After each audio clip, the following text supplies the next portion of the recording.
Hello, Loveland. I'm Mike Meldon, and this is your Loveland Weekly Podcast, brought to you by Gina Dubell-Smith, eXp Realty, and Stone Pillar Farm.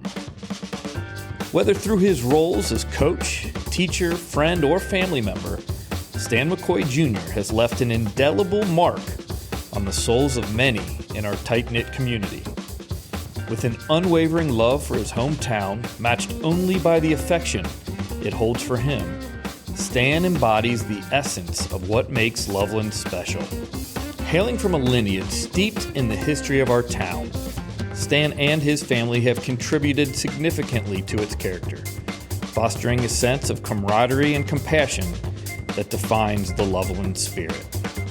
As one of its proudest representatives, Stan's roots run deep, intertwining with the very fabric of our community.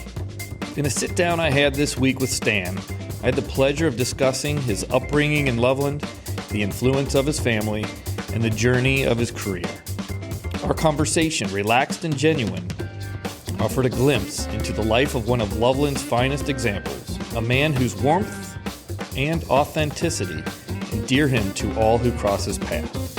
Indeed, to know Mr. Stan McCoy Jr. is to be drawn to him, captivated by his kindness and humility. Join me as we uncover the story of a true Loveland legend. I hope you enjoy. Today is Monday, March 11th, 2024.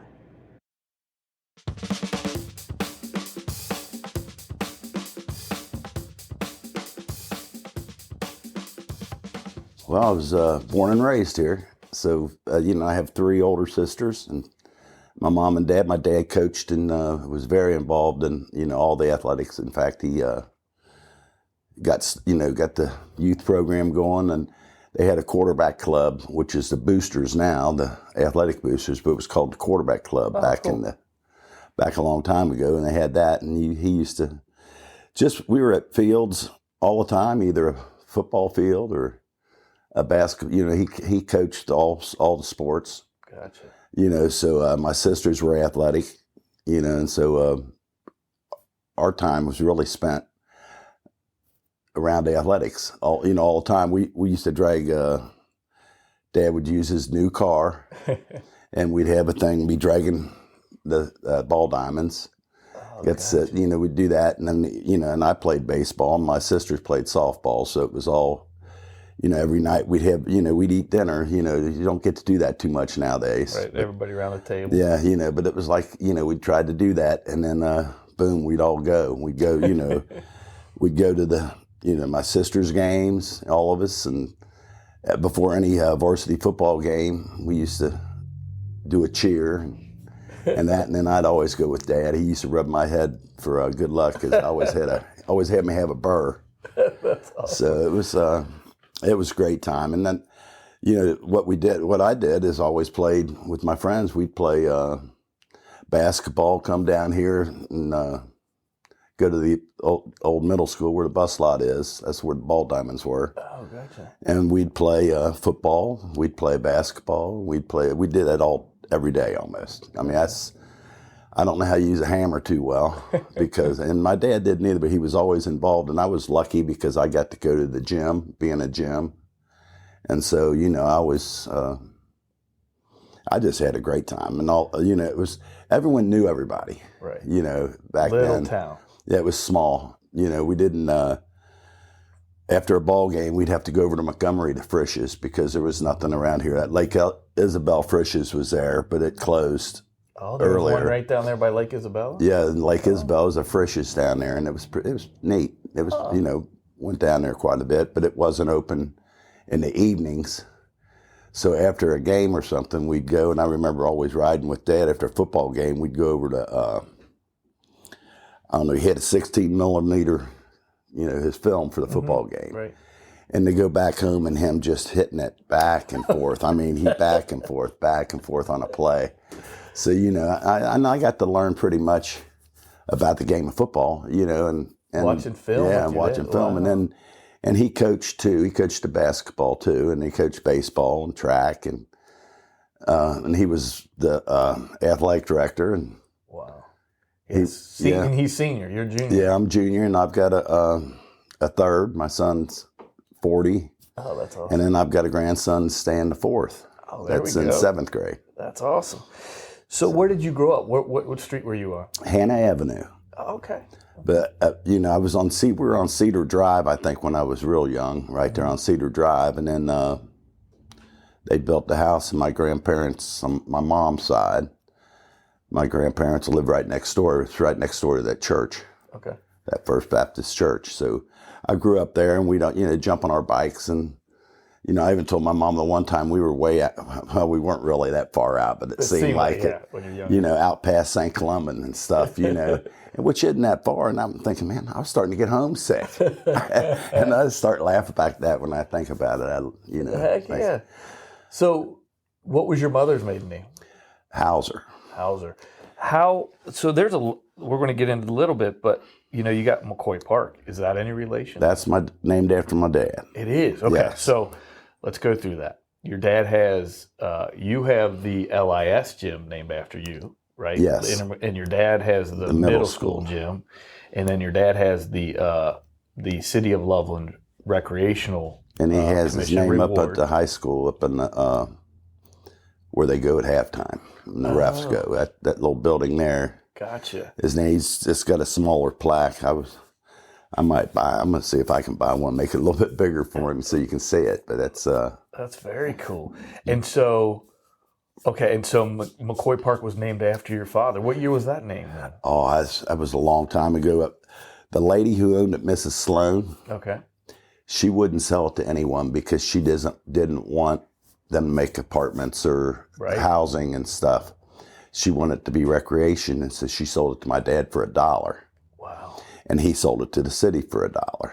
That's great. As long as it was a park. Okay.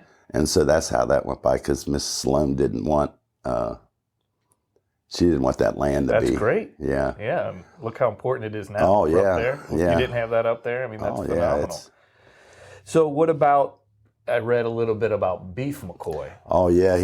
Uncle Beef gave stuff to people who did.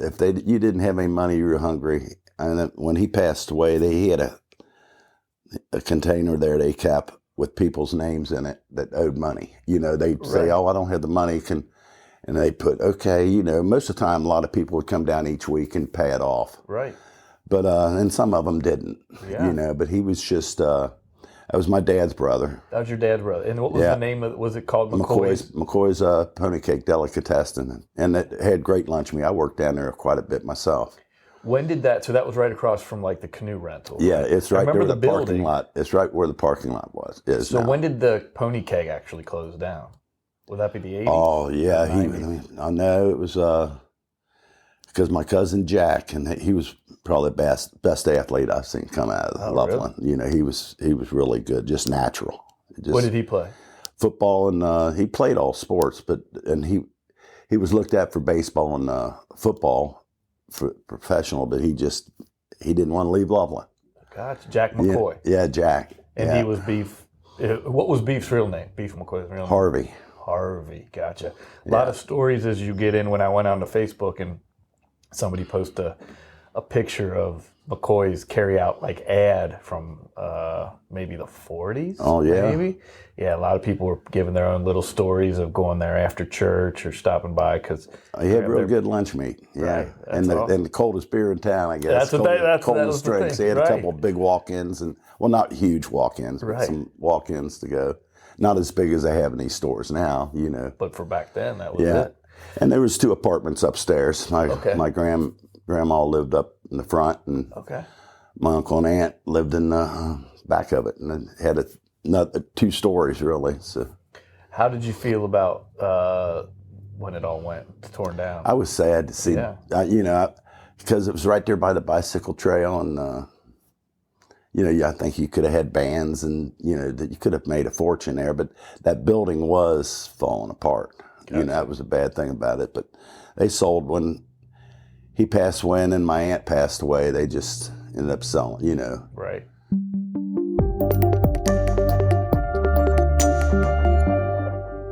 Well, Dad's one of the best. I wish I could be a lot more like him, but really. So tell me a little bit about your dad. Oh, he was very athletic and just, he never seemed to get mad. You know, people would say something, and he'd say, say something negative about him, and he'd say, oh, they don't mean it, and he'd be like that. But Dad was a tough man. Yeah. I'll never forget the experience of football when our, what year was that, 2013 when we won the state football championship. Yep. Those kids, and I had the opportunity to coach them when they were in 8th grade, but they didn't lose a game, through youth program, middle school. And I mean, they lost a game or two maybe in high school. Right. But that group, that was so much fun to watch and go do that. And that's when I wish my dad would have been around to see that. Yeah. But I believe he probably did see it. Yeah. Yeah. But, that was just. From what it seems like, yeah, your dad is a legend. He touched so many people's lives. He would go help. I mean, Christmas time, I remember we buying stuff for, and my mom and dad, we didn't have a whole lot of money, but you'd never know. Mm-hmm. I never knew. Mm-hmm. Growing up, I always had, clean clothes and always had food. And, right. But the accolades that came, I mean, the community loved him, but you said you want to be a lot more like your, but man, it seems like you are. Yeah, seems like you're there. Well, one thing I did, but I don't drink anymore, but I did. He drank 3 times and said he got in 3 fights and he never drank again. 3 and done. Yeah, well, he said every time he drank, he got in a fight. So. Wow. But I'm gonna tell you the story, but Dad probably wouldn't want me to tell it, but. He was going to play Highlands, Kentucky. He was coaching at Loveland. They were going to play Highlands, and Highlands had won 100 games at home in a row. Wow. And so he goes down to this. I got a couple stories about this. Yeah, I love it. Yeah. He goes down to the coaches meeting with all the Cincinnati coaches and everything, and they knew each other and stuff. But they said to him, Stan, why are you scheduling Highlands? They said. We won't even schedule Highlands. And Dad looked at him and said, what makes you think you could beat us? And that's how my dad was, right. And, but Loveland did go down there and we did beat them 21-20. Wow. And then the next year they came to Loveland and that was 66 football season.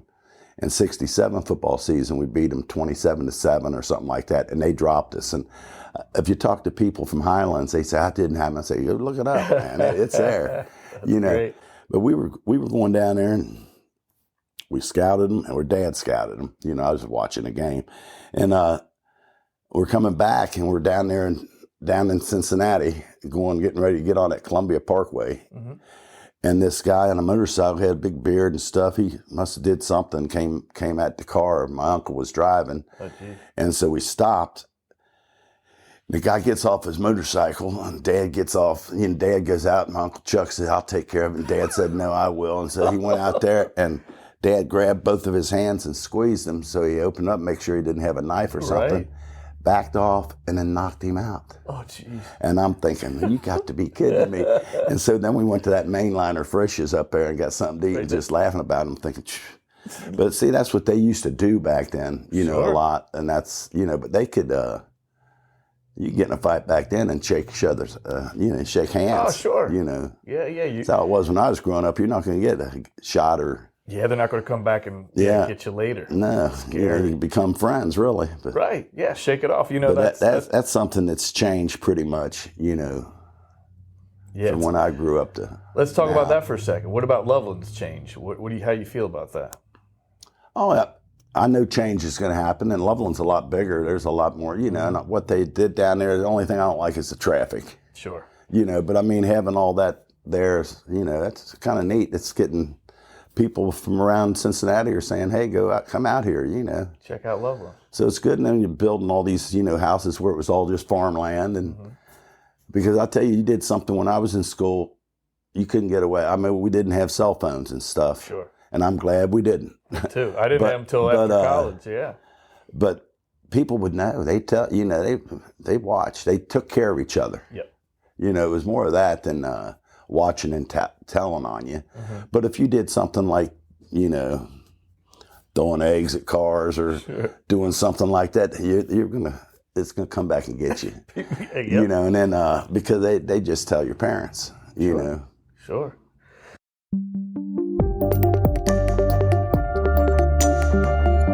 went to Xavier. I went to Xavier. So did you play any sports there, or how was that experience? I was Tay Baker's first basketball recruit when he got hired at Xavier. And I played each year. I played maybe start 8 games, sit on the bench for 8 maybe, and then be the first one in. I did that every year. I didn't know you played basketball for Xavier. Yeah, and we were independent back then. They were independent. Gotcha. But I got some good buddies from playing ball there. So we're a big Xavier fan. Yeah, and that Joe Sunderman, I played 2 years with Joe. Oh, nice. That announces. He's just a super guy. That's how I became a Xavier basketball fan. My neighbor was Andy McWilliams. Okay. Who used to do the announcing back in the day. And he let me come and be ball boy, and then I got my master's degree from there. Yeah. So, we're a big Xavier family. But I played back because I graduated from Loveland in 73. And I played there until 77. You know, that's when Tay Baker and that started getting a lot better after I left. But, and I tell people, though, too, because we played a lot of good teams, and I said, boy, if I didn't try, just bust my tail, you get embarrassed. Sure. And because they're so quick and they're good.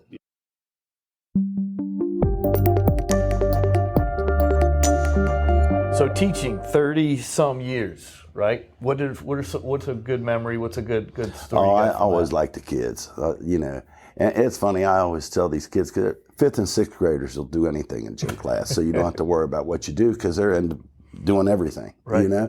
And they'll go, they'll actually do it. You don't have to worry about it. I'm not going to do this. Not trying to be cool yet. Yeah, but I always told them, I said, well, I'm asking what they were going to do for spring break and stuff, and then I'd always tell them, you're going to go to Loveland's capital, because I always told them Branch Hill was Loveland's capital. Oh. Okay. And so they just look and say, what?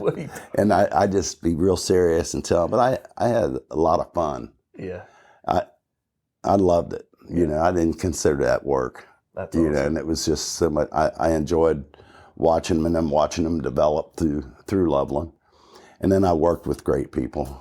This Barb Orsinelli's still up there teaching. I worked with her. And I had some people retire already, but that I worked with. But I just had a blast doing it. 2020, and that was it, right? All just because of the online and just everything's changed. I finished that year out, of course, gotcha. Where no one was doing anything. And we're doing gym on, I was looking up all these things on the computer, and I'm not a computer guy. Right. And I know it's, people use it and it's good.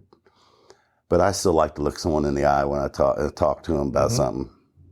I don't want to be, typing how I feel on a computer. Yep. I'd rather just go see them and talk to them, and that way I can read them and they can read me. Exactly. I'm not going to lie to you. I'm going to tell you how I feel, and I'm not always right neither. But that's kids. The kids are very important around here, and they're doing well. They do good. People get that. People, I think, as a teacher too, that's my favorite part. Is the kids, and you hear people that aren't really as connected talk about society and the kids these days or whatever. But when you know them like we do, there's really not a lot of difference. There's no difference really. They. In fact, they have it harder. I think because I think having cell phones like that, if they get out of line at all, someone might be putting them on film and saying, Yeah, they got to deal with that. Any little thing, they can be embarrassed now. People share stuff. It's crazy. And I don't like that part of it because I want them to be happy, and enjoy themselves because it's, they're a young age and it's going to be gone before they know it.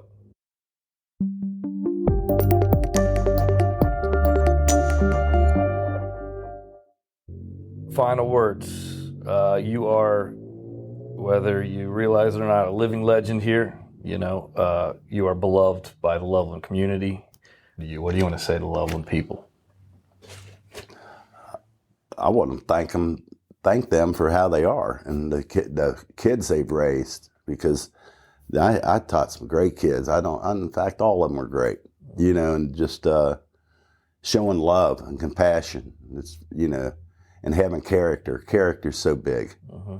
And I know my dad always told, the one thing I remember what Dad always told me is, if you're going to go do something, do your very best or don't do it at all. Mm-hmm. And that's true in anything.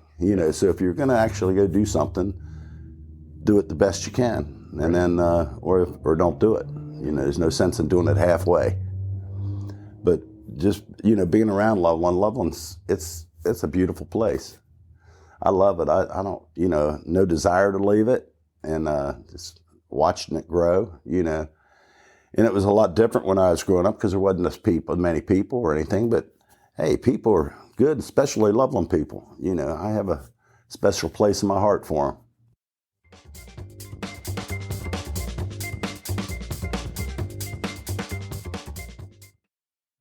Hey Loveland, it's Emily Barblow, your local publisher of Loveland Lifestyle magazine. Just wanted to remind you guys that we love covering all of the people, happenings, and things going on in our amazing town of Loveland, Ohio. So make sure to grab your latest copy. We always drop a bunch off in downtown Loveland and surrounding areas, or follow us on Facebook and Instagram. Everything from events to mini press releases, articles. I mean, we have so much happening here. We love covering all of the things happening. So make sure, if you're not already following us on social media, you are. And stay tuned for more awesome info from Loveland Lifestyle.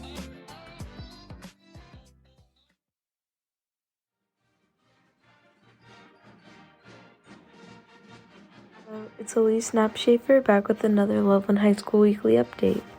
So this week marks the first week of the fourth quarter, which for seniors means one more quarter left before they leave, and for everyone else means one more quarter left to hopefully get those grades up before the end of the year. For athletic events this week, girls wrestling is going to state in Columbus. There is home games for baseball, volleyball, lacrosse, for both boys and girls. Some of these are scrimmages and some of these are actual games, but because of the weather and getting into the swing of things, spring sports have officially started.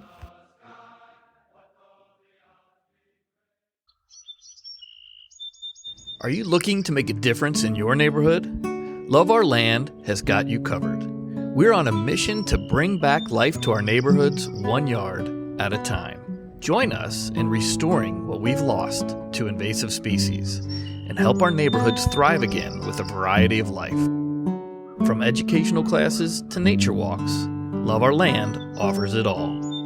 Become a member today and make a positive impact on your community. And when you do, all events and classes are absolutely free.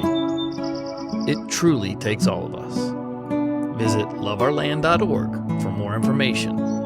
Let's make our neighborhoods bloom together with Love Our Land.